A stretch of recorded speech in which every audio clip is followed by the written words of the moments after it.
दोस्तों, आप दिल्ली में हो या भारत में कहीं पे भी हो, गर्मी से बहुत परेशान होंगे। मैं भी हूं। अधिकांश जनता है जो खासकर एसी से एसी में जिंदगी जी रहे, उनकी बातें मैं नहीं कर रहा। खबर है, टाइम्स ऑफ इंडिया मेरे सामने, मेरे हाथ में है। कहता है 49.9 डिग्री सेंटीग्रेड, यानी 50 डिग्री सेंटीग्रेड ही मान ले। यह रिकॉर्ड है अभी तक का दिल्ली में सबसे अधिकतम तापमान का। और यह भी कहता है कि अगले 2 दिनों तक कोई खास राहत नहीं मिलने वाली है। शायद शुक्रवार और शनिवार को हल्के से बूंदाबांदी हो जाए तो कुछ राहत मिलने की संभावना होगी।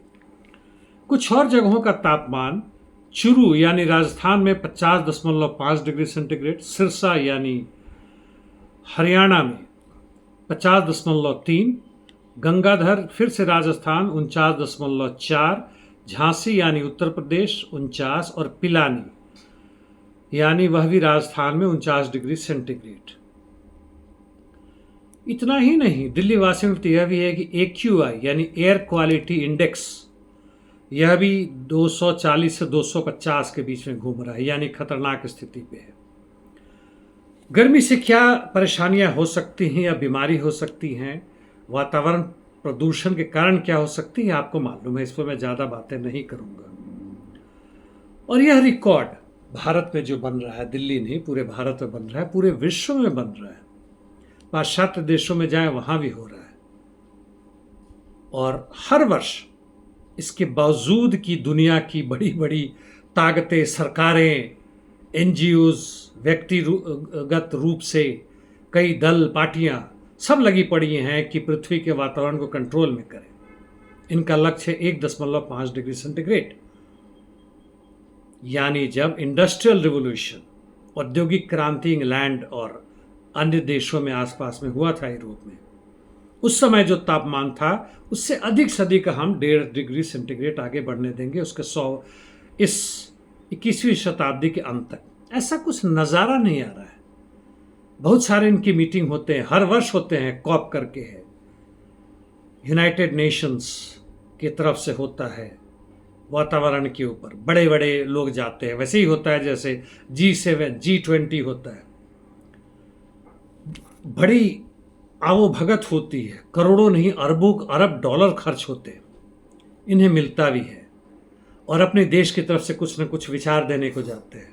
कुछ वैसे भी महान लोग कहते हैं कि नहीं कुछ भी वातावरण में परिवर्तन है, हम बूढ़े हो गए इसलिए लग रहा है। जवानों और युवक क्यों परेशान हो रहे हैं?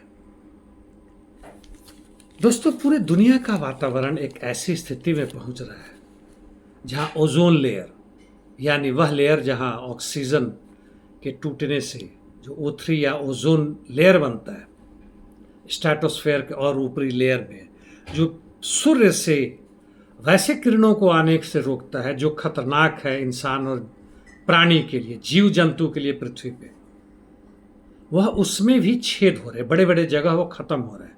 क्योंकि यहाँ से पृथ्वी से carbon dioxide, monoxide, sulphur dioxide और इस तरह की चीज़ें पैदा की जा रही है और तापमान इतना बढ़ रहा है कि उनका असर कम होता जा रहा है और ऊपर की स्थिति में जा रहा है, या वह बिखर रहे हैं, टूट रहे हैं।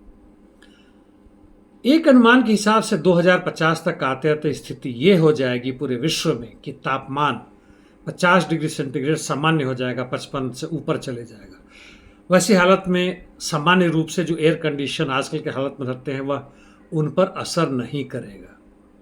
बड़े बड़े उद्योगपति, पूंजीपति, वित्तपति, ये लोग कहीं दूर दराज में टापू में या पहाड़ों के बीच में अपना जगह आशियाना बना रहे हैं, ताकि जब यहाँ गर्मी के कारण रहना असंभव ना सही लेकिन बहुत मुश्किल हो जाएगा, जब सामान्य आदमी मरने लगेंगे हजारों लाखों नहीं करोड़ों की संख्या में, तो वहाँ बच जाएंगे। बड़ी उम्मीदें हैं उनकी, वो अपनी कोशिश कर ले। लेकिन ये 2050 नहीं लग रहा है। पानी की समस्या देख लें दिल्ली में, यहाँ भी पानी जो सप्लाई हो रहा है, हमें ऑलरेडी उसकी वार्निंग मिल चुकी है कि उसे कंट्रोल में करें। और आप बिहार में चले जाएं, खासकर नेपाल तराई के जो पास कहते हैं, बिहार के क्षेत्रों में कहते हैं, वहाँ 7, 8, 10 वर्ष पहले 20 से 25 फीट नीचे गड्ढा खोदने पर पानी का तल मिलता था। अब वह 30-40 फीट चला गया, दुगुना हो गया। बड़ी जोर शोर से थी कि नीतीश कुमार जो हैं वह नल लगवा रहे हर जगह पानी नीचे से निकालने का। यह एक छोटी सी कोशिश थी उस भयानक अंतर्विरोध की, उस समस्या का कि समाधान करें, और समस्या नए रूप में बदल के आ रही है। ठीक उसी तरह से कि छोटी मोटी समस्याओं को हल करने के लिए हम जनता के बीच में उन्हें हम तोड़ने की कोशिश करते हैं, अंधविश्वास पैदा करते हैं जाति के आधार पर, धर्म के आधार पर, रंग के आधार पर, लेकिन बाद में और भयानक रूप में, विस्फोटक रूप में आ जाता है। और आगे उस अंतर्विरोध को रोकने के लिए, उस समस्या को रोकने के लिए हमें आतंकवाद, हमें मतलब इस देश के, इस दुनिया को चलाने वाले लोग जिनके हाथ में पूरी सत्ता है, आतंकवाद और युद्ध का सहारा लेना पड़ता है, जो हमें यूक्रेन, मिडिल ईस्ट, सूडान, हमारे बगल म्यांमार और अन्य जगहों में नजर आ रहा है। तालिबान, पाकिस्तान, भारत की भी स्थिति बेहतर नहीं है, भले युद्ध ना हो, लैटिन अमेरिका, कई जगहों में। तो बिहार में पानी का स्तर नीचे चला गया, इस कोशिश में कि आम जनता को खुश किया जाए और उन्हें कुछ राहत दी जाए। कर्नाटक में, मध्य प्रदेश में, पूरे भारत में पानी का स्तर जमीन के बहुत नीचे जा रहा है। जा कह रहा है, बस हम तो पढ़ते थे कि भाई जो पानी हम खर्च करते हैं उसका भाप बनता है, बादल होता है, बारिश होता है, समुद्र में जाता है, नदी में जाता है, फिर घूम के हमारे पास आता है। देख ले, जानकारी कर ले, क्या वह पानी आपके पास आता है? हालांकि उदाहरण गलत है, पूरी तरह से नहीं है, फिर भी हम मजदूर वर्ग, किसान धन पैदा करते हैं, सामाजिक धन पैदा करते हैं, किसी भी तरह का हो। पूंजीपति वर्ग एक पैसे का भी धन नहीं पैदा करता है। पूंजी अपने आप में नहीं बढ़ सकता है जब तक कि उसमें मजदूर का श्रम शक्ति ना लगे, और मजदूर का जो भी उसका वेज बनता है उसे देने के बाद, चाहे वो न्यूनतम हो या अधिकतम हो, देने के बाद ही बचता है पूंजीपति वर्ग के पास, या जिसने लगा रखी है मशीन और पूंजी, उसे हम बेशी मूल्य कहते हैं, वही नया धन है। लेकिन उसे क्या मिलता है? घूम फिर के उसके पास आता है। नए मशीन आते, नई नौकरियां निकलती, घूम फिर के उसके पास आता है। तो पूरे पृथ्वी हमारे रहने लायक नहीं रह रहा है। भले ही तीसरा विश्व युद्ध जो तकरीबन चल ही रहा है, 50-52 देश एक तरफ अमेरिका के साथ, यूक्रेन के कंधे, सब कह ही रहे हैं वहां पे कि उनके हथियारों का इस्तेमाल पूरी की पूरी रशिया को तबाह करने के लिए लगा दें। और यही नहीं, जरूरत पड़ी तो नेटो के भी, सीधे नेटो का नाम नहीं लेकर, लेकिन फ्रांस, जर्मनी की भी कोशिश है, पोलैंड के सैनिक, इंग्लैंड के सैनिक, कुछ अमेरिका के भी भाड़े के टट्टू वहां पहुंच रहे हैं, और दूसरी तरफ रशिया लड़ रहा है। शायद 1-2 देशों का साथ है, नॉर्थ कोरिया का साथ है अस्त्र देने में, बेलारस का भी है। चीन किस तरह से मदद कर रहा है वह जग जाहिर नहीं है। लेकिन यह तृतीय विश्व युद्ध क्या परमाणु बॉम्ब के हथियारों के साथ एक विस्फोटक रूप लेगा? ले या ना ले, यह वातावरण जो बदल रहा है, क्या यह विस्फोटक रूप लेगा? और आज की परिस्थिति बनी रही, यानी आर्थिक परिस्थिति, उसी के ऊपर निर्मित राजनीतिक, सांस्कृतिक, आध्यात्मिक, सामाजिक परिस्थितियां बनी रही। न्याय व्यवस्था, पुलिस प्रशासन व्यवस्था, संविधान, मैं भारत की बात नहीं कर रहा हूं, पूरे विश्व की बात कर रहा हूं, मानवता की बात कर रहा हूं, मानव जाति की बात कर रहा हूं।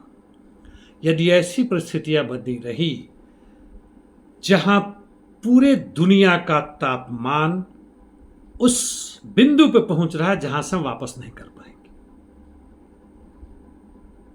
या युद्ध की वह स्थिति आएगी जहां से वापसी हमारे लिए संभव नहीं हो पाएगा। और यदि हम भाग्य भरोसे बैठे रहे, भाग्य विधाता के चक्कर में पड़े रहे कि यह गॉड की इच्छा है, तो फिर रोना बंद कीजिए दोस्तों, इसी के मजे लीजिए जिस तरह की जिंदगी आपकी है, कीड़े मकोड़े की जिंदगी। यदि नरक जाना है मरने के बाद, या कोशिश कर रहे कि नरक ना जाए स्वर्ग जाए, तो उससे अधिक तो आप यही भोग चुके हैं। क्यों डर रहे हैं नरक या स्वर्ग के लिए? क्योंकि हम लोग बहुमत में हैं, 90 से 95% है। हमारा उसका एक बड़ा हिस्सा भी यदि एक साथ इस विचारधारा के साथ खड़े हो जाए कि इस दुनिया को जो बर्बाद कर रहा है उसके हाथ से हम सत्ता अपनी हाथ में ले लें, देखिए क्या होता है फिर। धन्यवाद।